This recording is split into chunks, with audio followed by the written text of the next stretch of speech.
What if the season you're in isn't meant to break you, but build you? Somewhere between faith, fear, growth, and becoming is where the real conversations happen.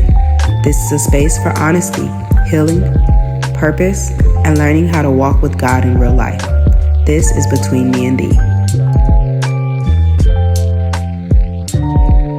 Hey y'all, I'm your host Danelia, and this is a space where faith is alive, love is loud, and purpose is powerful.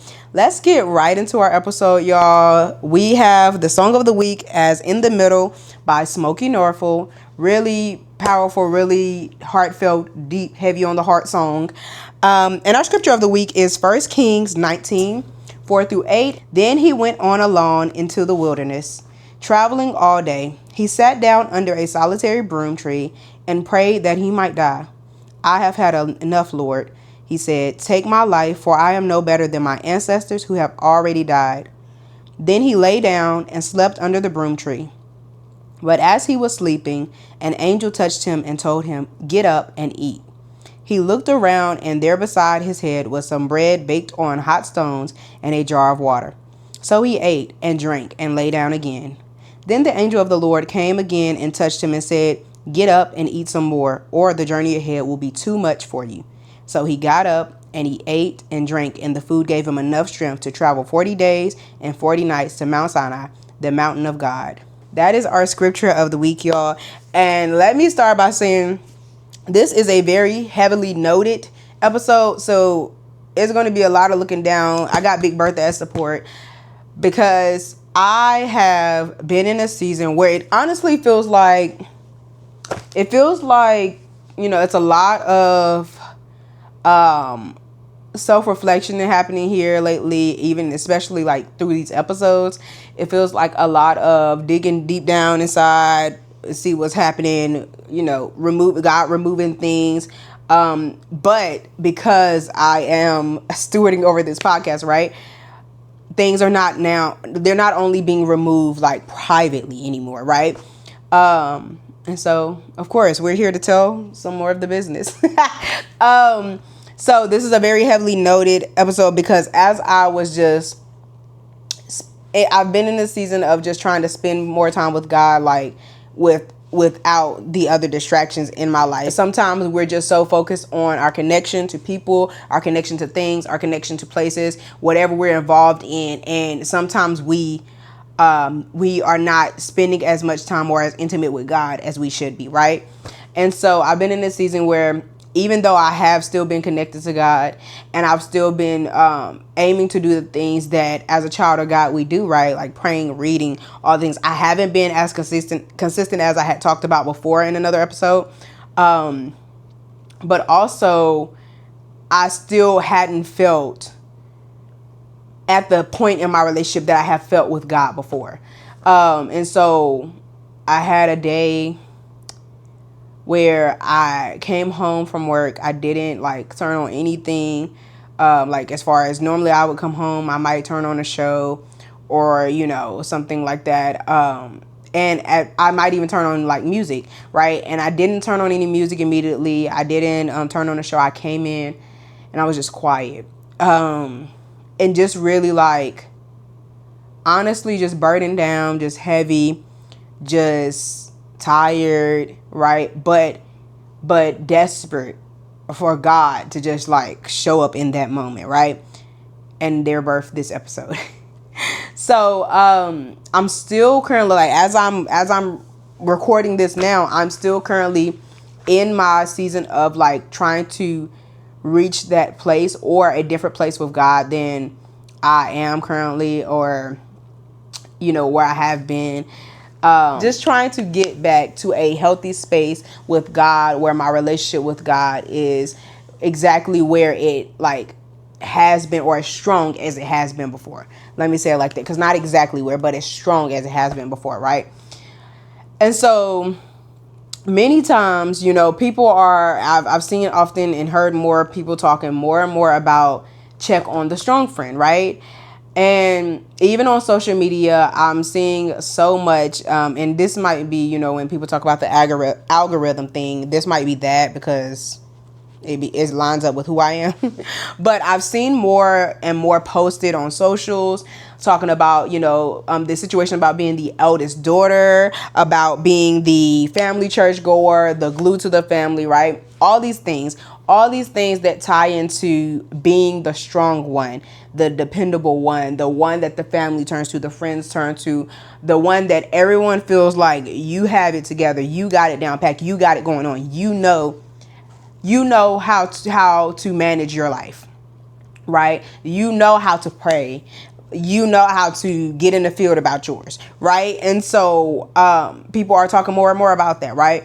But isn't it ironic that many times that the people that are looking at us like the strong one, whole time we're trying to hold it together, we're trying to pick up pieces for people, we're trying to be there, we're trying to keep our walk together with Christ, we're trying to be who we need to be, and low-key falling apart.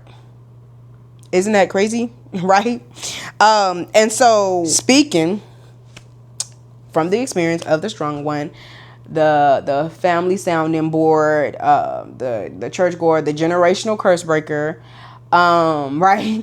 Something that is often quoted, something that people often speak on, often, tell people this is your role, this is what God has called you to. And I'm not saying God didn't call some of us to that, but there is a burden with that sometimes when we're like in the beginning of the stretch, it's like, oh my God, yes, I'm the generational curse breaker. Like, God, I'm ready to battle, I'm ready to take on whatever you have me to take on. And then we start taking on what God has for us to take on. And can we admit that sometimes it feels like a scheme Todd set up? And it feels like, where along the journey did I sign up for battle? Can I unsubscribe or something? It's like, where did all of this come from? What is all of this? And Lord, this is not what I expected, right? And so we're in the fight of our lives, right?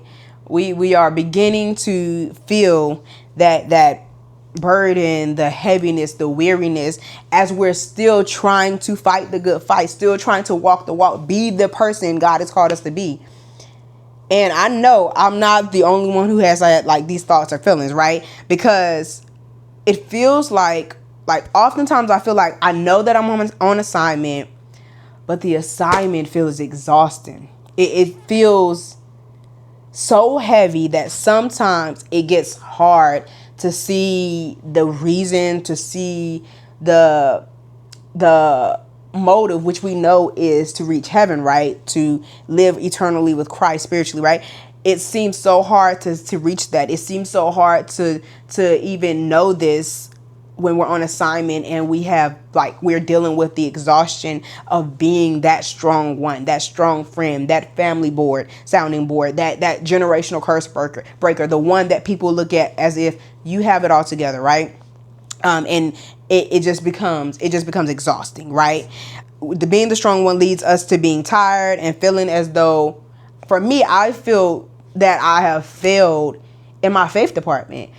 Because sometimes when we're exhausted and we are called, we are chosen, we have purpose, and we have a relationship with Christ, sometimes we feel like when we are tired, when we are exhausted, it's like, am I not doing something right? Am I not where I'm supposed to be? Is my faith not where it's supposed to be? Right? Because we are just weary, and it almost feels like, am I being disrespectful to God because I'm not as strong, right? Am I being disrespectful to God because I'm not as strong as I should be? And it's because somewhere along the road, we have started getting into the cycle or stages of survival. And survival has been misinterpreted as living, right? We have misinterpreted surviving. We have started to survive and just survive, and misinterpreted as living. And this is why we are tired and worn out, right? And some of us learned survival early on in life. I'm talking about, I was recently watching a sermon, and it was a statement along the lines, don't directly quote me, it was just somewhere along these lines, right? And it said, some of you learned early on or had to grow up early on because you had to help raise your siblings or whatever you had to do that was early on in life. because in your 20s, God needed you to level up. He needed you to be a step ahead of the program. He needed you to be at a different space than people your age would be. And here's the thing, I don't disagree with that statement, because I do believe that some of us who have been seen as mature for your age, I believe that we were or we are being developed in circumstances, environments, or spaces that just aren't conducive for that development. It feels like the pressure to settle instead of encouragement to live, to push forward, to become and blossom, right? And so for so many of us, that survival mode, we learned it early on, and it's followed us into our work, or it's followed us into our jobs, our career. It's followed us into adulthood, and even more so, it's followed us and maybe become a burden to some of us in our spiritual walk with Christ. And so we're going through the cycle. We don't recognize it as just survival, maybe, right? Some of us do, some of us don't. But we started the cycle, and we're still in the cycle. And it's not something that we have learned how to get through, get over, manage, whatever the case may be, right? We became the adaptable one. So I know when I say that, growing up, when I was like in track or when I was doing cheerleading or any job that I've had, many things that is said about me, once I get like my reviews or whatever updates about how my performance is, I've always got like she's the adaptable one. She's the hardworking one. She doesn't complain. She easily adjusts, which is, in lines with adaptable. She's dependable, right? All these things, right? All these things that sound positive on the surface, but in reality, it is exhaustion masked as maturity. Right? So it sounds like, that would be a good student to have. That would be a good employee to have. And the whole time, what you don't know is that employee or that student, that friend, that sister, that cousin, whoever that is to you, all of these things that we have, these attributes, these traits, whatever it is, these skills that we may have as the strong one, right, is sometimes just us, where we have learned how to be these things, because we haven't learned how to rest, right? We haven't learned how to pace ourselves. We haven't learned how to take our time. Or sometimes being called the strong one just means nobody checked on you to see if you needed help or offered help, or we didn't feel safe enough or confident in others to put down or release whatever we may have been carrying. And this is the burden that comes with what people see as the dependable one, the adaptable one, the easy to get along, the one who doesn't complain, the hardworking one, the one that you see with the pretty clothes and the face done and the hair done, and the one that you never see them, act inappropriate in public, or you don't see them do certain things or in certain places, or you haven't seen this person crash out, right? And so it's like, this person, they have their life together, they are this phenomenal person. And what you don't know is that sometimes at home, sometimes when we are by ourselves, we tend to break down, and we tend to have these moments of like sadness or stress, because we are the strong one. We don't know another strong one, right, to lean on, to be able to go to outside of God, right? And here's the thing, God is everything, and I strongly believe in going to God. Also, I believe that sometimes we need a physical person that we can go to, that we can pour out to as the strong people, right? And we don't always feel comfortable or confident in doing that, or we don't feel like we have those people, right? And the truth is, we just don't feel safe enough to fall apart, right? That's the whole gist of that. Sometimes we just don't feel safe enough. We haven't been given any reason to feel safe, any reason to feel like I can put this down and someone else can pick it up, or even not even just about someone else picking it up, but I can put it down and it's still going to be okay. You know, and as Christians falling apart, most times it feels wrong. It feels like a lack of faith. Like our exhaustion sounds like a lack of faith. Rest feels like laziness, and admitting we're overwhelmed feels ungrateful. It feels like we're trying to rush God, like maybe we want the promise without the process.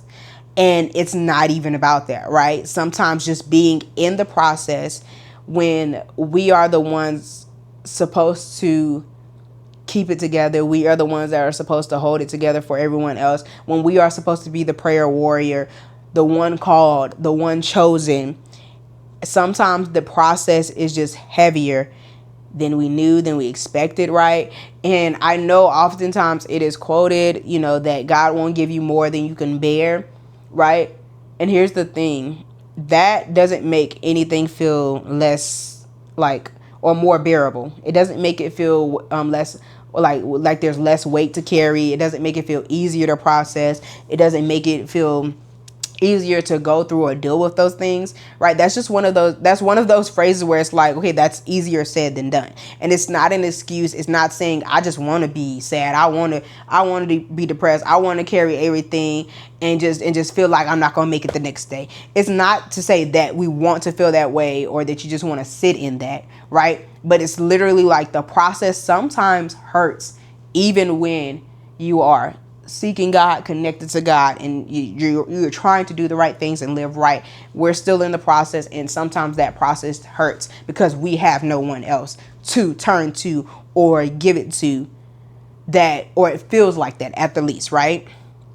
So it feels wrong sometimes to feel weary, to feel like, God, I don't have it, right? Would you believe me if I told you that God isn't new to this? He's true to this. Biblical accounts lets us know that Jesus wept, Jesus rested. As we read the scripture of the week, Elijah was worn out. He was like, God, just take me out here. Take me out of here. Take me through there. He was like, take me out of here, right? David poured his emotions out in Psalms, right? So even those closest to God, these are people that heard God in a different way or experienced God in a different way than many of us have experienced as Christians, right? Because they were living in a different time. So these accounts of these individuals are people who are closest to God experienced these things, and they still got weary, and they still felt like they couldn't make it through the process, even with how closely connected to God they were, right? And so that tells us that faithfulness doesn't mean emotionless. It doesn't mean that just because we are so faithful, just because we are reading our Bible, just because we are, going to church, we are serving, we are praying heaven down. I'm talking about you bringing heaven down here on earth, like, Lord, let your glory reign, praying heaven down. It does not mean that we are not going to have those times, those days, those seasons of weariness. Like, I'm praying and Jesus still feel like I'm going through. It still feels like I'm praying with a heavy heart. And sometimes I get up from my prayer and my heart is still heavy. Because it's not being, and I'm getting real loud, I got to calm down. But it's not being like talked about enough. The times when, because people talk all the time about like when you pray, when you're heavy and you pray and then you get up and it's like, ooh, it's like a relief. But what's not talked about or admitted enough is about the times when you are in a weary season and still trying to pray. And sometimes you don't get up from prayer feeling relieved. You don't leave a conversation with God feeling relieved. Sometimes you don't finish reading your Bible and feel relieved because sometimes you are still trying to remain faithful. So you're still reading, you're still praying, you're still, doing the things of God.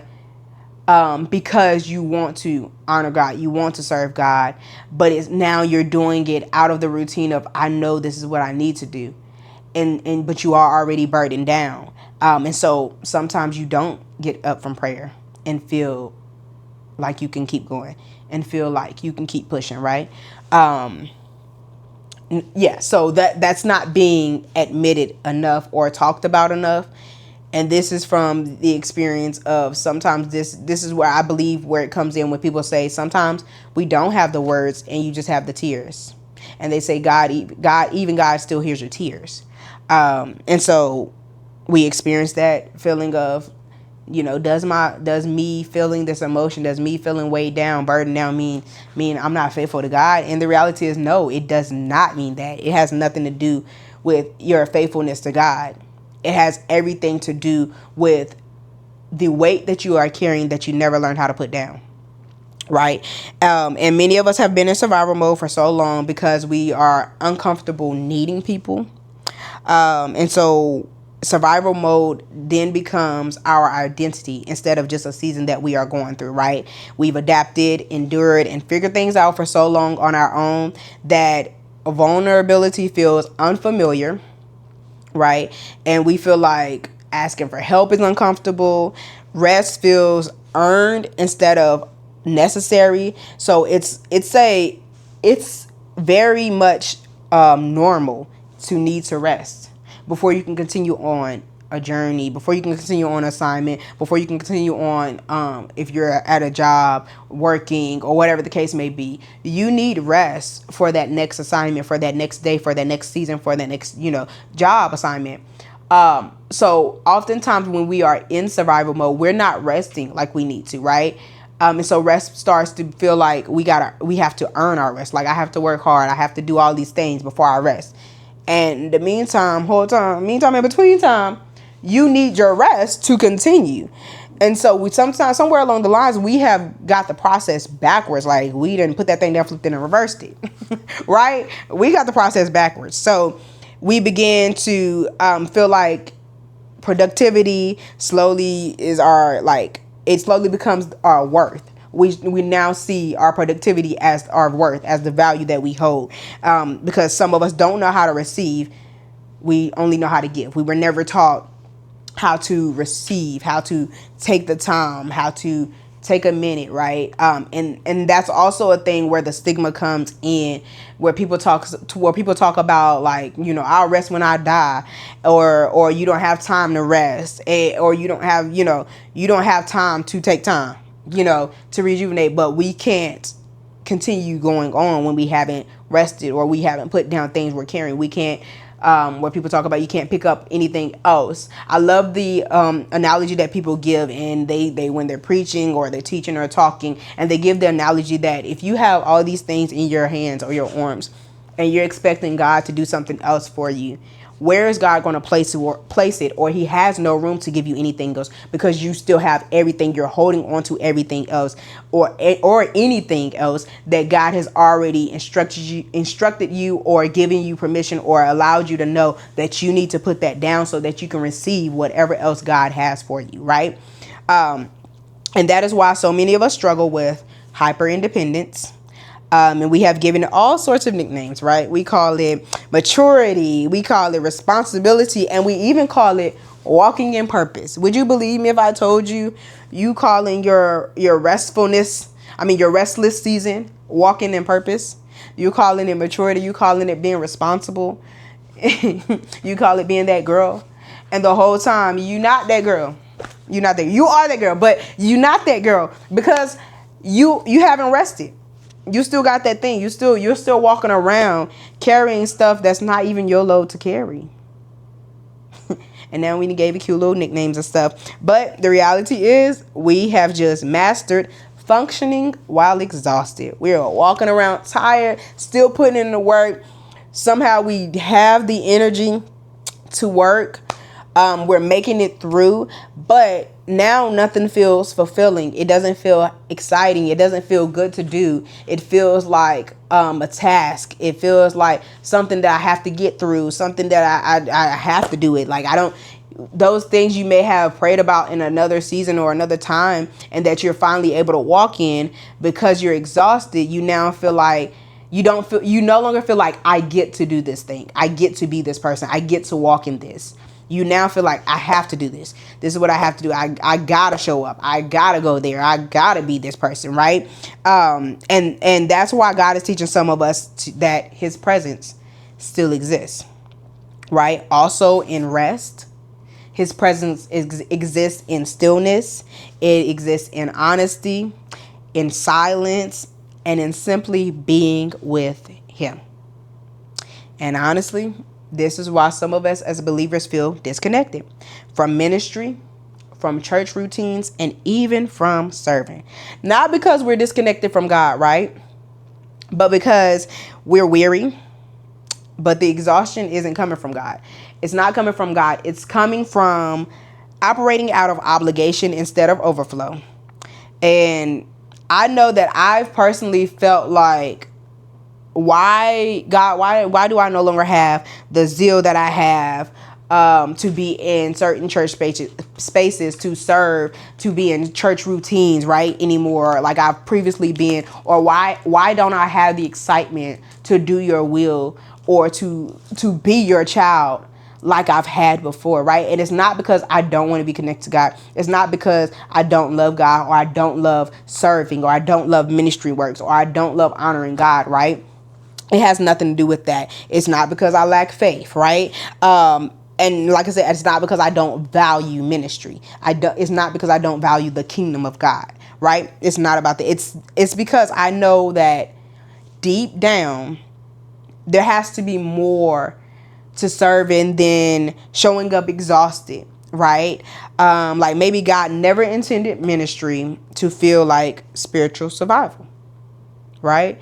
And outreach, service, and purpose were always supposed to flow from relationship with him and not replace our relationship with God. So while we're operating in all these things and feel like we got to keep going, and we don't have to rest, or we don't have time to rest, or we can't rest, we need to rest in God. Because without resting in God, we have no peace, we have no joy, we have no strength to continue to operate in the things that God has given us or allowed us to operate in. And that's why God is pulling us back into intimacy, right? Back into stillness, back into relationship with him, and back into connection where we stop performing and finally just sit with him. Maybe strength isn't pretending you're okay, but finally admitting, God, I'm tired. I need you. I need rest. I need healing, right? I need to reconnect with you without performance and without pressure, right? Because this is not it. It's not given. And I can't continue to live like this. And that's because the strong are weary too, right? And being strong or being weary doesn't make you weak. It makes you human. Being weary does not make you weak. It makes you human. And healing starts for some of us the moment we stop glorifying survival and finally allow ourselves to rest and to live. So I'm encouraging you on today, as the person who is tired, as the person who needs rest, as the person who is learning and understanding better and being comforted by God in knowing that I can rest in him, that I am weary and it's okay to be weary because God's got me. I just have to allow God to carry me through this, right? And trust that I don't have to carry the load. It's not my job. It's not my assignment.